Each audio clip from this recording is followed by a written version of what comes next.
Andrew Moloney. All right. All the way from down under. From down under. How's it going, Mr. Moloney? I'm really good, mate. How are you? We're good, man. Excited to have you on the show. Yeah, thanks for having me on. It's a pleasure. So what time is it exactly over there? It's 9:15 in the morning here. So just about to head off to training as soon as we're done here and continue the work. So what's a day in training like for you? We usually train a bit earlier. We usually start at 7:30 in the morning. That session's our big session. So we do about 3 hours in the gym in the morning. Come home, have breakfast, freshen up, spend some time with my family, and then head back to the gym about 3 p.m. And put in some more work. And in between that, sometimes got some recovery sessions or lighter sessions in between that as well, which is just sort of basic strength conditioning at this stage. Nothing too strenuous. We're only 2 weeks out, so we're getting close. For sure. So now this is going to be an 8-round fight. This is your second 8-rounder, right? Yeah, it's interesting. In a row, and I mean in a row. Yeah. Which feels weird for me. Like anything under 12 now just feels so short. Like 8 rounds is a breeze for me. I feel like I can do that, any time of the year when I'm not in camp at all. So, that's a short fight for me, but I plan on going there and hopefully getting it done even sooner than that. It was a quick turnaround for you nonetheless. Obviously, they wanted to get yourself and your brother on the card in Melbourne. Mm-hmm. So 2-month turnaround. Any effects that you're feeling from that? Because you did get the knockout in the 8th and last round in your last fight. Yeah, no, not at all. I'm really happy that I've been able to be so active over the last 6 months or so. I fought in December here in Australia, and then straight back out in April and again in June. So I'm really happy that I've been able to be active because I feel like I'm at my best when I'm active and fighting, more often. I'm in the gym all year round, training hard, every day of the year. So I want to be active. I hate being in the gym and training when I don't have something to work towards. So for me, it just gives me more motivation to have a fight date and to have an opponent to train for. So, I'm loving being active. I got through the last fight with no injuries at all. The hands were like a little bit sore after that fight. So had 1 week off from punching and then straight back into the gym. And I was already super fit. So I just had to maintain where I was at for this fight and, continue sparring and just, sharpen up and put a game plan towards this opponent. But the fitness levels were already there.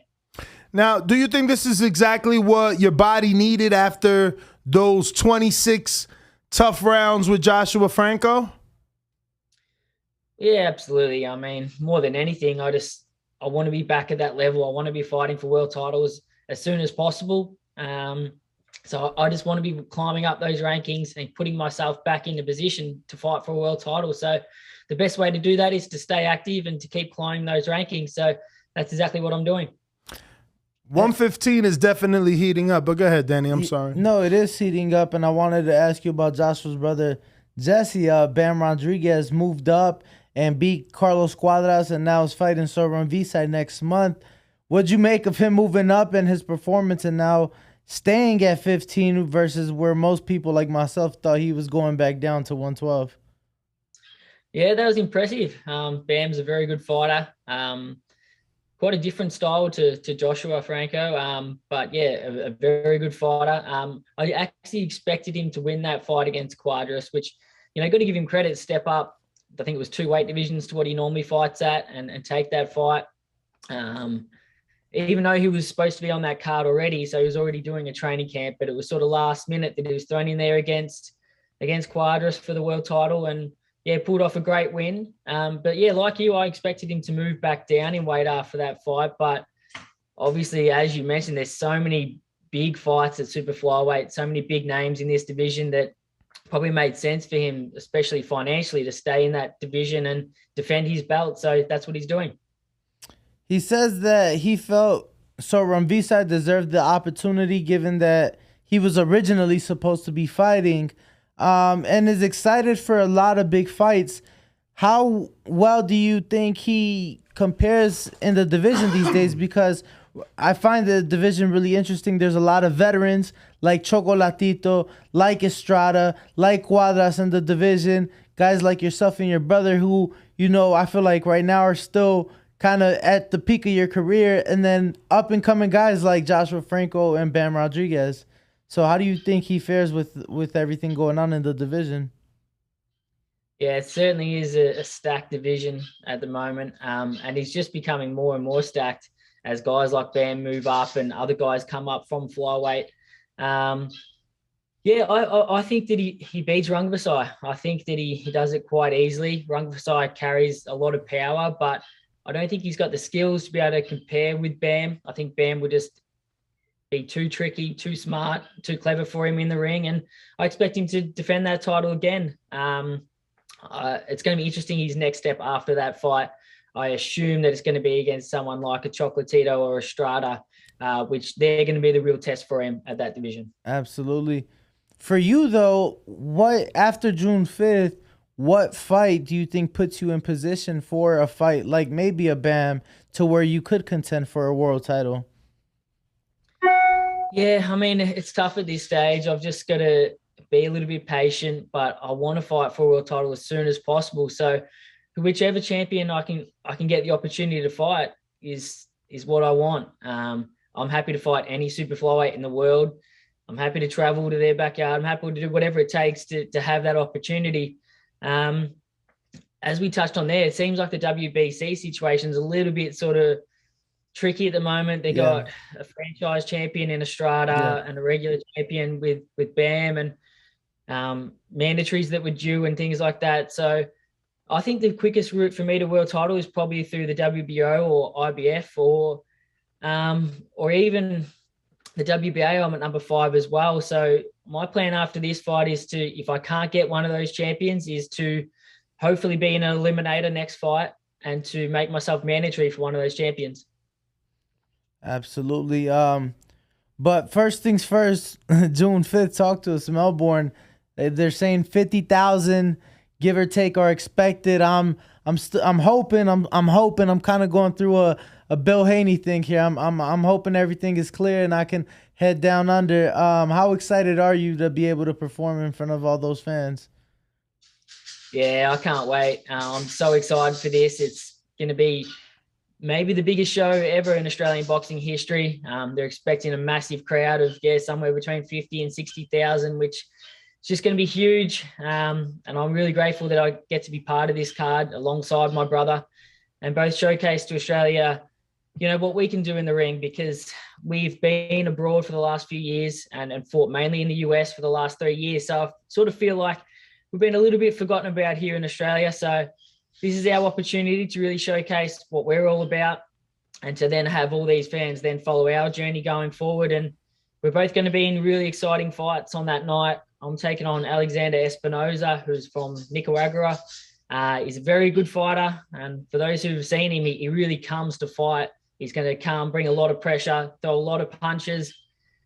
So the fans going to be in for a treat. I expect a war. I think by doing that and throwing so many punches, he does leave a lot of openings. So there's some opportunities for me to land something big and to get him out of there. And that's what I plan on doing. How important was it for you to be on this card?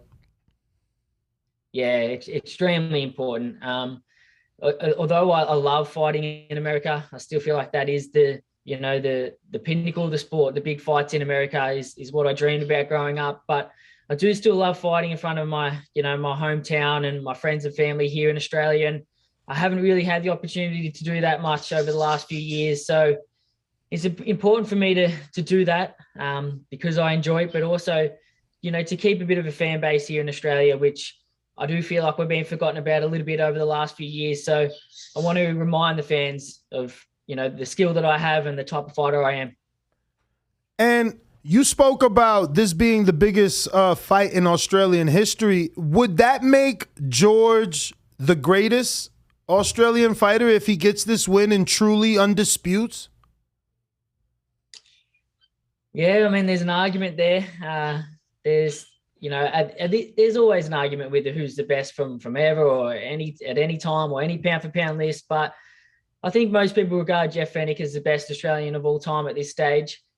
He was a 3-division world champion, should have been 4. Becoming undisputed champion is certainly, an argument that George might take that throne. I sort of didn't get to see, Jeff Fenech in his prime. I've watched back his fights, but it's hard comparing different eras. But it certainly is a case that, you could argue that. Has Fenech brought a fight of this magnitude to Australia? I didn't follow his career. He's before my time. I believe he fought in Melbourne in front of 30,000 on a footy field there against the Zuma Nelson in the second fight. No, sorry. No, it wasn't a Zuma Nelson. It was someone else, but he did have big fights here in Australia in front of big crowds like that. I mean, I can't compare. I wasn't sort of following. I'm putting you on the spot. But he did fight in front of big crowds here in Australia. And he was a three division world champion. So and I believe, he took out some very good fighters in his time as well. So guys that were rated, top pound for pound fighters in their time. So I don't know. It's hard to always compare different eras, but if George can win this fight, it's certainly huge for Australian boxing. Jeff French fought Azuma Nelson 3 times. First time was a draw. Second time it was a TKO loss for French, and the third time Fenech. Yeah. Not Jeff French. Yeah. No. Well, Jeff French is the one who fought Azuma Nelson. Oh yeah, well he looked up the wrong guy. It's pronounced Fenech, but it does look like Fenech. It is Fenech. They fought again. The third time was sort of like an exhibition fight. It was sort of, I think Azuma was like 40-something years old, and Jeff was close to that himself.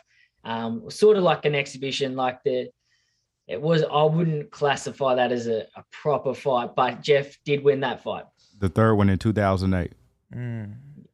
So, is there any buzz for your fight and for the event itself right now? Are you feeling it, or is it still too far out? Because we're in Las Vegas, and even for Canelo, the city doesn't start jumping at least till Monday, Tuesday, depending who he's fighting.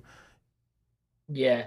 I mean, it feels a little bit like that now. I think Haney got to Australia yesterday, I think it was. So I think now Haney's in the country. They'll start to do press conferences and things like that, and the hype will really start to build up. But at this stage, you probably can't feel that fight atmosphere. I'm just excited myself for this fight, and obviously just focusing on training at the moment and making sure that I bring my best performance that night. And have you heard if it's truly sold out? I believe George has tweeted some things indicating that it's sold out.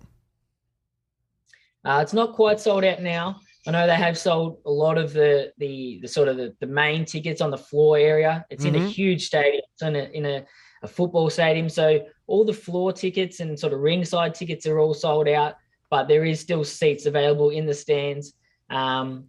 But it's a massive stadium. It could probably hold 70,000 or even more. So, it's gonna, if they can get close to filling that, it's gonna be an amazing atmosphere. Wow, 70? Man, that's Canelo numbers. Yeah. Are you expecting something that big, that great, a number that big? I don't know. I'm not sure. Similar to myself and my brother George was abroad for quite a few years before he got hold of those belts. So he was sort of a little bit forgotten about here in Australia until that huge win against Teofimo. So it's going to be interesting to see if he can draw a big crowd in this fight. Maybe it'll take this fight to really introduce him to the Australian sporting fans, and then the next fight he can sell out. But I expect him to do at least maybe 40 to 50,000 on this event. So I'm looking at a tweet here from Michael Buffer's verified account, who says he can't wait to once again visit Australia and that this event will be massive with 55,000 fans. So we shall see. We shall see. So tell us, when you were here in America is when me and Danny got an opportunity to see you in the gym. Who did you spar with while you were here, or was it just to loosen up? Because I think maybe you came in for fight week, right? Yeah, so for his last fight against Gilberto Mendoza. Yeah, that's right. We came in just 2 weeks before that fight, or 2.5, close to 3 weeks. But which is shorter than what we normally do. We normally do at least 4 or 5 weeks before the fight. But did most of our camp in Australia for that one, and then just finished our sparring off and got some really good work in with Cashflow Diaz. Oh, nice. Christian Williams, and also his name. What's his name? Filipino fighter who just fought for the Masayago. Jonas Sultan. So yeah, we got some really good work in with those guys. And yeah, finished off a really good camp, and probably at that stage wish we probably came out a bit earlier because the sparring we got was so good. What was the Filipino's name again? Jonas Sultan. He just lost to Paul Butler for the WBO bantamweight title. Okay. So I have some questions here. They're asking. These are from our fans, by the way. Yes. This is James Valdez in San Antonio, Texas, and he says, who are you taking to the big fight in June? Are you taking anyone with you? That's a silly question. All my friends and family are all coming to this fight. So many of these people. I wonder if he meant if you're picking a winner instead of who you're maybe he meant who you're taking. Okay. Oh, yes. That makes sense. That makes more sense. Okay. Instead of to the big fight, who you taking on the big fight? Yep. Maybe it was a typo. Yeah. Look, at first I probably thought it was a 50-50 fight. And I still think it is going to be a close fight. Depends who shows up on fight night and whose game plan is better. I think Haney's going to look to, be patient and try and land those clean, more sort of eye-catching shots, whereas George is a real workhorse. Is going to come in there and throw a lot of punches and try and outwork Haney. I think two things really probably lean me towards thinking that George is going to pull off this victory. One being it being here in Australia, and two, recent events we've heard is that his father and trainer, Bill Haney, isn't going to be here as far as we know at the moment, which I think I give a lot of credit for Haney for still taking this fight and still coming out to Australia without his father. But to go through a tough fight against George on the night and only being 23 years old, it's going to take something really special for him to be able to pull off that victory without his father and his trainer there on the night. So I'm leaning towards George. I think those two things give George a big advantage, and I think George might come away with the victory. Definitely understandable, but I'm very happy and grateful that you are our guest, because there's a lot of correlation there. You spoke of coming to America to get acclimated, and how this was the first time that you only had about 2.5 weeks to come to America. That being said, Devin only just got there yesterday, 16 days away from the fight. You have been coming to America back and forth, acclimating both different time zones. How difficult will it be for him to do it in such a short amount of time? Or do you believe that because of the age, the youth, he's only 23, it shouldn't be that big a deal? Yeah, it's going to be, it's a tough one. Personally, for some reason, I find going to America, it doesn't affect me much. But on the way back, I don't know what it is, but on the way back, you feel it more. So coming here to Australia, which is what Devin's doing, I feel like he has left it a little bit late. And I actually spoke to Devin when we were in America and spoke to his father, and they were planning to come out here 4 weeks before the fight. And they asked us, how long we usually do. And we told them at least 3 weeks. So yeah, they have definitely left it a little bit late, understanding that this situation with Bill is probably because of that. but yeah, 16 days is a very, very short turnaround. And as I said, coming this way to Australia, it seems to affect you a little bit more. So, yeah, I definitely think that could play a factor in this fight. And I think that he would have, definitely been better off having at least another week here. But, you know, on the night with the atmosphere, the adrenaline, he might be okay. But, you know, my brother and myself, we've done this journey traveling to and from America so many times now that I feel like you do get a little bit used to it. Whereas I don't believe Haney has done a trip like this before. It's a very long flight. And we'll have to wait and see on fight night how much it affects him. So with that being said, again, you're kind of like the perfect person to ask. So in all these trips that you've made abroad, have you never left your father behind? I've left my family and my father behind. Every time. My last fight was against Mendoza was the first time that my wife and my son were able to come with me. But your dad was there as well, because I believe I met your dad. That wasn't your dad? No, that was our trainer. We had our trainer, manager, and assistant coach there. But no, my father hasn't been to any of the fights in America. And yeah, I mean, 3 of my 4 fights in America, we had just my main trainer and my manager, no family at all, because it was during the pandemic and it was very hard to leave Australia at that time. We had to get a government exemption just to leave for the fight, so no one could come along and support. So yeah, definitely been in that situation, although my father's not my trainer, which I believe Bill Haney basically plays the trainer role as well, which I think is a big thing to him not to be there. And as I mentioned, you know, Devin only 23 years old. It's a lot to have on his shoulders, a lot of pressure to fight for undisputed titles without his dad there.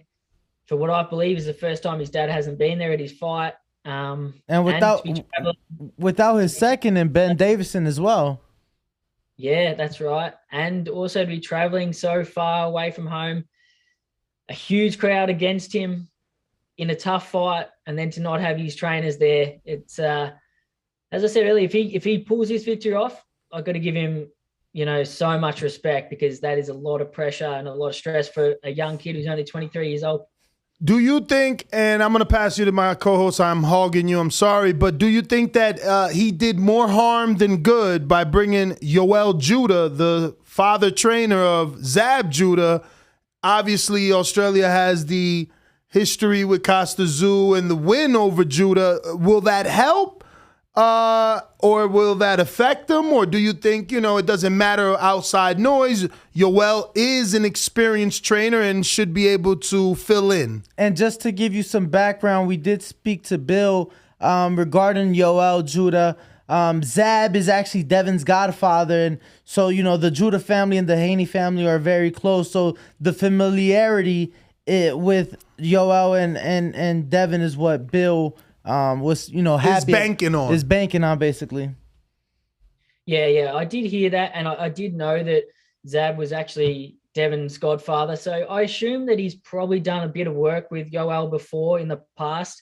I would hope so, that they've done a bit of work together, or they at least know each other very well, which is obviously going to be the main thing, is that he feels comfortable on the night and has a voice that, you know, he knows and has some familiarity with. So I think it's definitely a shame. Hopefully they can solve the situation and Bill can come over for the fight. But if not, I think that's probably a good choice, having someone that he obviously knows very well.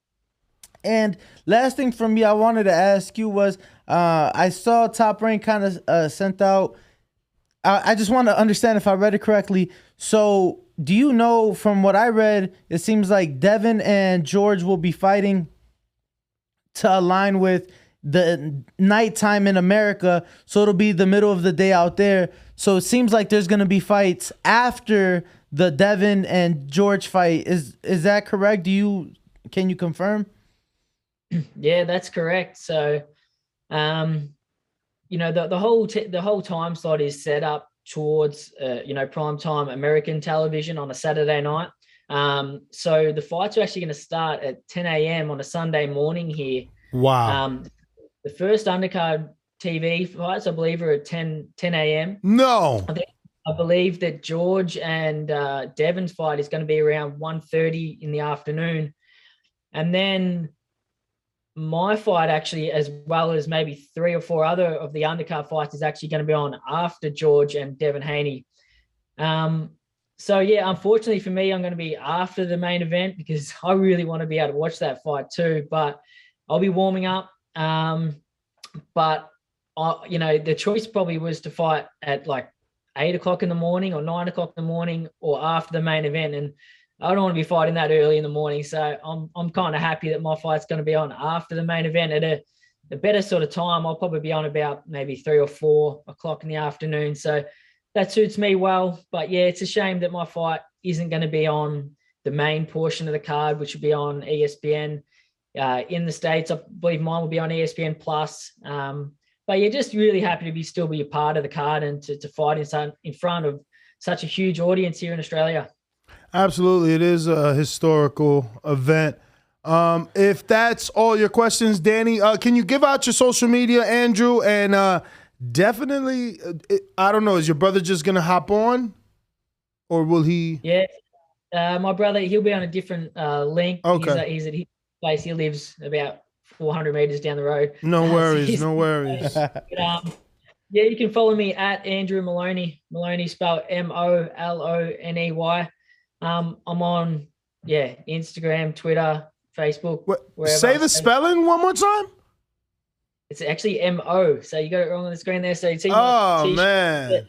M-O-L-O. Oh, man. Shout out to the producers. My bad. Apple auto-corrected it. I apologize for that. I sent it the proper way. Most of the time Moloney is spelled with an A, so I get that all the time. Oh, my God. M-O. Bo, you're supposed to catch that. No, I mean, once it's on the screen. I know you sent it the right way, but it doesn't matter, Andrew. We'll correct it. Apologies for that. And thank you for coming on. We hope to get you on after this win. And if I am able to make the trip down under, we will be reaching out and hoping to interview you in person during fight week. So absolutely. Yeah, awesome. Well, hopefully you can make it out. Yeah, it's going to be a great event. And Australia's a great place, so I'll be able to show you around. Looking forward to it. Thank you, Andrew. Thank you. There you have it, ladies and gentlemen.